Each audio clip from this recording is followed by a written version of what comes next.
Oh no, office work, the horror. Someone hand him the rope now.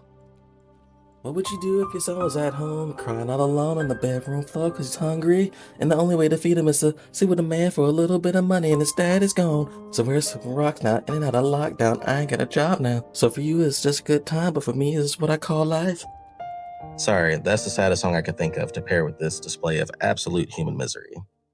If you grew up in the West like me, you're probably very familiar with the concept of the existential dread of white collar work. This idea that sitting at a cubicle, being bored at your job, is the greatest hell that a person could endure. First world problems, am I right?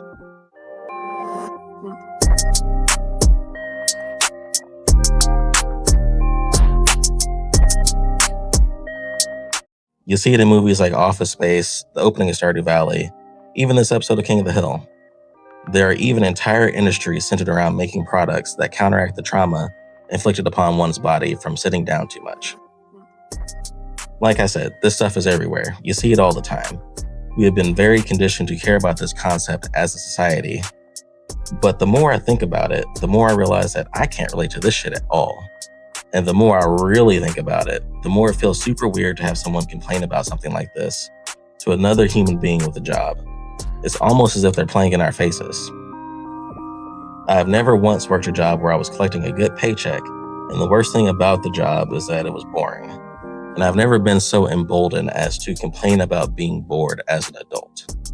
If I ever was bored at work, I would inherently feel as if I was getting away with something, and I would keep my freaking mouth shut and just cash a check. But apparently there's a whole classification of worker where boredom is their daily reality, and they want the rest of us workers to have some level of concern for their problem. If you have a job like that, I have a question for you. Are you being for real right now? I'm not caring about that, not in this economy. If you were to go to r/anti-work, you'd expect to be mostly complaints about labor and safety violations.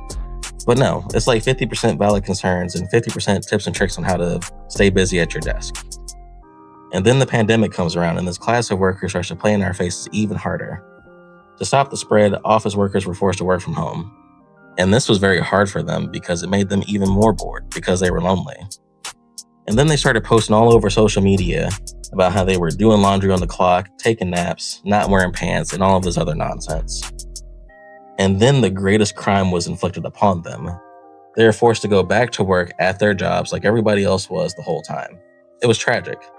But thankfully, there were plenty of articles explaining why letting them chill at the house was the most efficient thing for everyone. So keep all that in mind as we discuss the cycle of outrage surrounding corporate layoffs.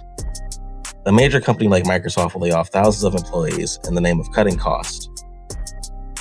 That's always been confusing to me because I was under the impression that we were all working under capitalism, and by definition, we were all being paid less than the value that our labor produces. If employing them is a cost, are they not being exploited for their labor like the rest of us? I don't understand how a company could save money by firing someone. Oh wait, yes I do. Because when I was in high school, I worked at a restaurant. And sometimes it would be so slow that I'd literally have nothing to do, and my manager would send me home to save money. That sucked for me because I needed the money, but there was never this societal pressure that implied that I should continue to be paid even though I wasn't doing anything. But let one of these corporations lay off some people. You swear a hurricane hit, as the company is chastised for not continuing to put money in these self-admittedly idle hands. I have compassion for people who lost their jobs, but this class of worker can't sit in my face and complain about being bored to death and being sent home permanently. Is office work just one big class scam propped up by the labor of the front line? I don't know. All I'm saying is that this tiny-ass violin can only be strummed so hard before it crumbles under the weight of its own absurdity. I know this may come off as a bit insensitive, but it's only because I truly don't get it. Feel free to explain it to me in the comments.